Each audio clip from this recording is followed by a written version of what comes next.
Hi, ഇന്നത്തെ വീഡിയോയിൽ നമ്മൾ നോക്കാൻ പോകുന്നത് എങ്ങനെ ഒരു വാലിഡ് FEG ഫൈൻഡ് ചെയ്യാം, അവിടെ നിന്ന് എങ്ങനെ ട്രേഡ് എക്സിക്യൂട്ട് ചെയ്യാം. ഇപ്പം ഈ ഒരു ഏരിയയിലേക്ക് നിങ്ങൾക്ക് നോക്കുകയാണെങ്കിൽ ഇത് GBP JPY ആണ്, 4 hour ആണ് ടൈം ഫ്രെയിം. ഇവിടെ ഇപ്പം നമുക്കൊരു ചേഞ്ച് ഓഫ് ക്യാരക്ടർ മാർക്കറ്റ് തന്നിട്ടുണ്ട്. വിഷ് മീൻസ് എന്താണ്, മുകളിലോട്ട് പോയ മാർക്കറ്റിനെയും താഴേക്ക് പോകാനുള്ള ചാൻസസ് കൂടുതലാണ് എന്ന് അർത്ഥം. സോ ഇവിടെ നമുക്ക് ഓർഡർ ബ്ലോക്ക് കാണാം, അതുപോലെ തൊട്ട് താഴെ FEG കാണാം. തൽക്കാലം ഓർഡർ ബ്ലോക്ക് ഞാൻ ഡിലീറ്റ് ചെയ്യാണ്. FEG കാണാം. FEG ആണ് നമ്മൾ മെയിനായിട്ട് ഫോക്കസ് ചെയ്യുന്നത്. സോ ഇവിടെ FEG എന്ന് പറയുമ്പോൾ ഏതാണ് ഇത്, അതുപോലെ തന്നെ തേർഡ് ക്യാനിലെ വിക്ക്, ഫസ്റ്റ് ക്യാനിലെ വിക്ക്, തേർഡ് ക്യാനിലെ വിക്ക്. ഈ ഒരു ഗ്യാപ്പ് വളരെ വലുതാണ്. ഏകദേശം 2000 പോയിൻറ്റ്സിൻ്റെ, അല്ലെങ്കിൽ ഇവിടെ 2 പറയാം, 2 പോയിൻറ്റ്സിൻ്റെ ഗ്യാപ്പാണ് നമുക്ക് ഇവിടെ ഉള്ളത്. സോ ഇതിനെ എങ്ങനെയാണ് നമ്മൾ റിഫൈൻ ചെയ്യുന്നത്? 4 hourലാണ് നമ്മൾ ഈ FEG ഫൈൻഡ് ചെയ്തേക്കുന്നത്. അതുകൊണ്ട് തന്നെ അടുത്ത ഷിഫ്റ്റ് ചെയ്യാൻ പോകുന്ന ടൈം ഫ്രെയിം എന്ന് പറയുന്നത് 1 hour ആയിരിക്കും.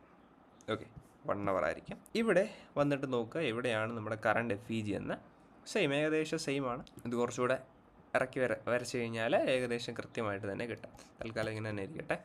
വീണ്ടും നമ്മൾ ഒരു ടൈം ഫ്രെയിം കൂടെ യൂസ് ചെയ്യും, എന്നാണ് 15 minutes. 4 hourലാണ് നമ്മൾ FEG ഫൈൻഡ് ചെയ്യുന്നതെങ്കിൽ നേരെ എന്ത് ചെയ്യുക, 1 hour ഷിഫ്റ്റ് ചെയ്യുക, 15 minutesലേക്ക് ഷിഫ്റ്റ് ചെയ്യുക. ലാസ്റ്റ് ടൈം ഫ്രെയിം എന്ന് പറയുമ്പോൾ 15 ആയിരിക്കും. അതേസമയം നമുക്ക് 5 ആഡ് ചെയ്യാം. പക്ഷേങ്കിൽ 4 hourലാണ് FEG ഫൈൻഡ് ചെയ്യുന്നതെങ്കിൽ ഗോ വിത്ത് 1 and 15. ഇമാജിൻ നിങ്ങൾ 1 hour FEG ആണ് ഫൈൻഡ് ചെയ്യുന്നത് ട്രേഡ് എടുക്കാൻ. ആ ഒരു ടൈമിൽ 15 മാത്രമല്ല, അതിൻ്റെ കൂടെ 5 ആഡ് ചെയ്യാം. മനസ്സിലായല്ലോ? സോ അങ്ങനെയായിരിക്കും നമ്മൾ FEG ഫൈൻഡ് ചെയ്യുക. പല ആൾക്കാർ പല രീതിയിലാണ് FEGs ഫൈൻഡ് ചെയ്യുന്നത്. ഞാൻ FEGs ഫൈൻഡ് ചെയ്യുന്നത് ഈ ഒരു മെത്തേഡിലാണ്. സോ 15 minutes എന്ന് പറയുമ്പോൾ നമുക്ക് ഇതായിരിക്കും FEG. ഓക്കെ, അൺമിറ്റിഗേറ്റഡ് ആയിട്ടുള്ള ഇൻഡ്യൂസ്മെൻറ്റുകളൊക്കെ ഉള്ള ഈ ഒരു സപ്ലൈ സോൺ അല്ലേ, സപ്ലൈ സോൺ. സോ ഇതിൻ്റെ മണ്ടയ്ക്കെല്ലാം ഓർഡേഴ്സാണ് അല്ല, ഇതിൻ്റെ മണ്ടയ്ക്കല്ല, ഓർഡേഴ്സാണ്. ഓർഡേഴ്സ് എന്ന് പറയുമ്പോൾ ഈ ഒരു റേഞ്ച് എല്ലാം എന്താണ്, ഓർഡേഴ്സ്. ഓക്കെ, ഇതിൻ്റെ മുകളിലോട്ട് മാർക്കറ്റ് വന്നാൽ നമുക്കൊരു സെൽ എക്സ്പെക്ട് ചെയ്യാം. ഇങ്ങോട്ട് നീക്കി വരച്ച് കഴിഞ്ഞാൽ മാർക്കറ്റ് എന്ത് ചെയ്തു, ഈ 15 minutesലോട്ട് എന്ത് ചെയ്തു, ടാപ്പ് ചെയ്തു. അപ്പോൾ നമ്മുടെ എൻട്രി എന്ന് പറയുമ്പം ഈ ഒരു റേഞ്ചിലായിരിക്കും. ഇപ്പോൾ FEG ഒക്കെ ഡിപ്പെൻഡ് ചെയ്തിട്ട് ട്രേഡ് എടുക്കുന്ന ഒരാളെ സംബന്ധിച്ചിട്ട് ഈ ഒരു റേഞ്ച് ആയിരിക്കും വരാം. ഇവിടെ നിന്ന് എന്ത് ചെയ്യുക, ഈ ഒരു ടിപ്പിൽ നിന്ന് തന്നെ സെല് ചെയ്യാം. ചില ആൾക്കാർ FEG വീണ്ടും റിഫൈൻ ചെയ്യും, ചില ആൾക്കാർ ഇതിൻ്റെ മിഡ് പോയിന്റ് എടുക്കും. അപ്പം നമുക്ക് എൻട്രി കിട്ടില്ല. കുറച്ച് ലോട്ട് കുറച്ച് എടുത്തതിന് ശേഷം SL കൃത്യമായിട്ട് തന്നെ വെക്കുക. SL എവിടെ ആയിരിക്കും വെക്കേണ്ടത്, ഇവിടെയോ ഒന്നുമല്ല, സ്വിംഗ് പോയിൻറ്റിൻ്റെ ഹൈ, അതായത് സ്വിംഗ് ഹൈ എന്ന് പറയുമ്പം ഇതായിരിക്കും. ഓക്കെ, ഇതിൻ്റെ മണ്ടയ്ക്ക് വെക്കാം, കുറച്ചുകൂടെ സേഫായിട്ട്. ഓക്കെ, അല്ലെങ്കിൽ നിങ്ങൾക്ക് ഇച്ചിരി റിസ്ക് എടുത്തിട്ട് ഇവിടെ വെക്കാം. പേഴ്സണലി ഞാൻ ചെയ്യുമ്പം പ്രോബബ്ലി ഇവിടെ ആയിരിക്കും വെക്കുക. മാർക്കിൻ്റെ ഒരു ഓവറോൾ കണ്ടീഷൻസ് ഒക്കെ അനുസരിച്ചിട്ട് ഇത് ട്രയൽ ചെയ്ത് കുറച്ച് മുകളിലേക്ക് വെക്കാം. സോ ഇവിടുന്ന് മാർക്കറ്റ് തിരിഞ്ഞു കഴിഞ്ഞാൽ നമുക്ക് 4 hour വരെ TP വെക്കാൻ പറ്റുമോ? ട്രയൽ ചെയ്യാം, ഇഷ്യൂ ഇല്ല. പക്ഷെങ്കിൽ ജുഡീഷ്യസ് ആയിട്ട് ചിന്തിക്കുകയാണെങ്കിൽ നമ്മൾ എൻട്രി എടുത്തത് ഏത് ടൈം ഫ്രെയിമാണ്, 15 minutes അല്ല, ഇവിടെയാണ് എൻട്രി എടുത്തത്.